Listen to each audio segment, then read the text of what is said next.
10वीं सदी ईस्वी के बाद से वो नफरत का धारा सलीबी जंगों की शक्ल में आलम इस्लाम पर टूट पड़ा।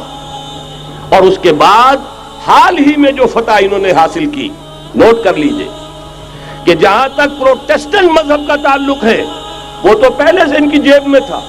ये वेस्ट का लफ्ज आपने पढ़ा होगा और अखबारात में आता रहा। खलीज की जंग के दौरान वेस्ट एक तो कहते हैं ये भीड़ जो काट जाती है, मुंह सूज जाता है, एक वेस्ट मुखफ़फ़ है। व्हाइट एंग्लो सेक्सन प्रोटेस्टेंट्स, सबसे पहले यहूद ने उन्हें शिकार किया, अपना आलाकार बनाया। यही वजह है, आपको मालूम है 1917 में अंग्रेजों के जरिए से उन्हें यह इजाजत मिली कि फिलिस्तीन में जमीनें भी खरीद सकते हैं, जायदादें भी खरीद सकते हैं। बालफोर डिक्लेरेशन, इंग्लिस्तान का वजीर खारजा था जिसने कि ये इजाजत दिलवाई है। वरना यह कि खिलाफत उस्मानिया जब तक कायम रही है, खलीफा उस्मानी तुर्क खलीफा ने इजाजत नहीं दी, इसलिए कि हजरत उमर रजी अल्लाह तआला अन्हु ने, यह भी अब तारीख की एक हकीकत बयान कर रहा हूं जो शायद बहुत से हजरात के इल्म में न हो, कि जब यरूशलेम के ईसाइयों ने सरेंडर किया है यरूशलेम, हजरत उमर आए हैं, तशरीफ लाए हैं मदीना मुनव्वरा से चार्ज लेने के लिए। उस वक्त जो ट्रीटी लिखी गई है, जो मुआहदा हुआ है, उसमें वहां के यहूदियों, यहाँ के ईसाइयों ने तय कराया था कि यहां आप यहूदियों को आबाद होने की इजाजत नहीं देंगे।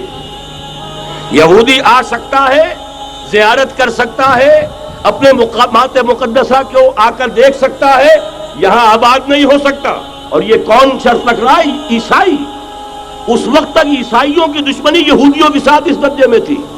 और यही हजरत उमर रजी अल्लाह तआला अन्हु की वो शर्त थी कि सलातीन उस्मानिया, खुलफाए उस्मानिया ने भी, हालांकि यहूदियों ने बड़ी से बड़ी रिश्वत देने की कोशिश की है, सुल्तान अब्दुल हमीद खान को यूं समझिए कि सीमो जर से खरीदने की कोशिश की है, लेकिन इसके बावजूद उनका कि जो फैसला हजरत उमर कर गए थे, जो कमिटमेंट रजी अल्लाह तआला अन्हु उनकी है, मैं उससे सरे मुंह इनहराफ नहीं कर सकता। असल में उसी की तो सदा है जो फ्री मेसनरी के जरिए से खिलाफत का खात्मा कराया गया, कि यही सबसे बड़ी रुकावट है। अगर खिलाफत खत्म न होती और अगर कहीं जिहाद का ऐलान खलीफा उस्मानी की तरफ से हो गया होता, तो ये कही थी बात जब हजरत शेखुल हिंद रहमतुल्लाह अलैह जब ये असीरी में थे माल्टा में, तो वहां का अंग्रेज कमांडेंट उसने चूंकि वो कुछ मुरीद हो गया था या कम से कम अकीदतमंद हो गया था, एक रोज हजरत शेखुल हिंद ने उनसे सवाल किया उस शख्स से कि आप लोग हमारी खिलाफत के पीछे क्यों पड़े हुए? ये तो बीमार, तुम खुद कहते हो, यूरोप का मर्दे बीमार तुर्की, आपको क्या डर है इससे? आप क्यों इस बेचारी खिलाफत के डर पे हैं? उस शख्स ने जवाब दिया था, मौलाना इतने भोलपन के साथ बात ना कीजिए, हम भी जानते हैं, आप भी जानते हैं, अगर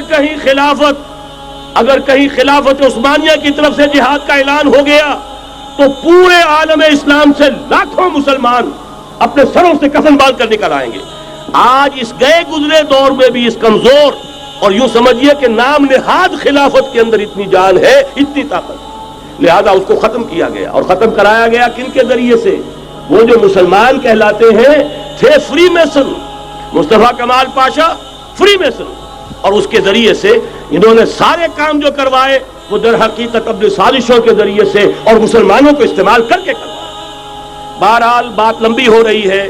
पहली बात तो यह है कि वही नक्शा उस वक्त का आज भी है जहां तक यहूदियों का ताल्लुक है, लेकिन फर्क ये वाक़ हो गया कि उस वक्त ईसाई यहूदियों के ताबे नहीं थे, बल्कि ईसाइयों और यहूदियों के माबैन दुश्मनी थी। आज यहूदी ईसाइयों पर मुसल्लत हो चुका है। फरंग की रगे जहां पंजे यहूद में है, और आज के फरंग का लीडर अमेरिका है। अमेरिका का सदर यूं समझिए कि वो इन यहूदियों का गुलाम है। मजाल नहीं कि उनकी मर्जी से इधर से उधर हो जाए, और अगर कोई गलती से इधर से उधर हो जाए तो उसका पत्ता चाक हो जाएगा।